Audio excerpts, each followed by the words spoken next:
ស្រណោះមនុស្សដែលក្បត់ខ្ញុំទាំងនាងមនុស្សដែលក្បត់ខ្ញុំនាងសំដែងយំទាំងនាងលួចមានអ្នកថ្មីក្បត់នៅនឹងមុខទាំងដែលបងជាប្តីអូនសាហាវពេកក្រៃមានថ្មីតាំងពីពេលណា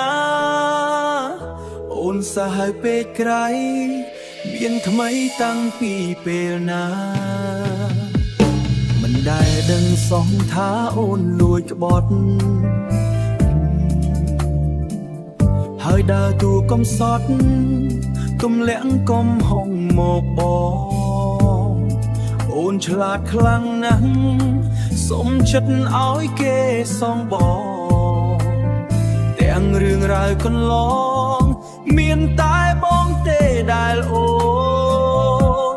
អរគុណក្តីស្នេហ៍ធ្លាប់ថែបងកន្លងជូនពរឲ្យនួនល្អងស្រឡាញ់គ្នារហូតណាពីប្តីម្នាក់នេះធ្លាប់ថែថ្នាក់នំរក្សាពេលចេញផ្លែចេញការស្រីញ៉ាវ៉ាប្តីថ្មីបើមានជាតិក្រោយកុំឲ្យស្គាល់គ្នាព្រោះស្ដាយពេលវេលា5ឆ្នាំឲ្យស្គាល់គ្នាព្រោះស្ដាយពេលវេលា5ឆ្នាំ5ខែឥតន័យបងឈឺឆ្អែតហើយសូមកុំធ្វើបាបអ្នកថ្មីកុំឲ្យគេឈឺរីងរៃ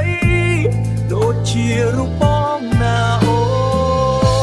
នអរគុណក្តីស្នេហ៍ធ្លាប់ថែបងកន្លងជូនពរឲ្យនួនល្អងស្រឡាញ់គ្នារហូតណាពីប្តីម្នាក់នេះធ្លាប់ថែថ្នាក់នំរក្សាពេលចេញផ្លែចេញការស្រីញ៉ាវ៉ាប្តីថ្មីបើមានជាតិក្រោយកុំឲ្យស្គាល់គ្នាព្រោះស្ដាយពេលវេលា5ឆ្នាំឲ្យស្គាល់គ្នាព្រោះស្ដាយពេលវេលា5ឆ្នាំ5ខែឥតន័យបងឈឺឆ្អែតហើយសូមកុំធ្វើបាបអ្នកថ្មីកុំឲ្យគេឈឺរីងរៃដូចជារូប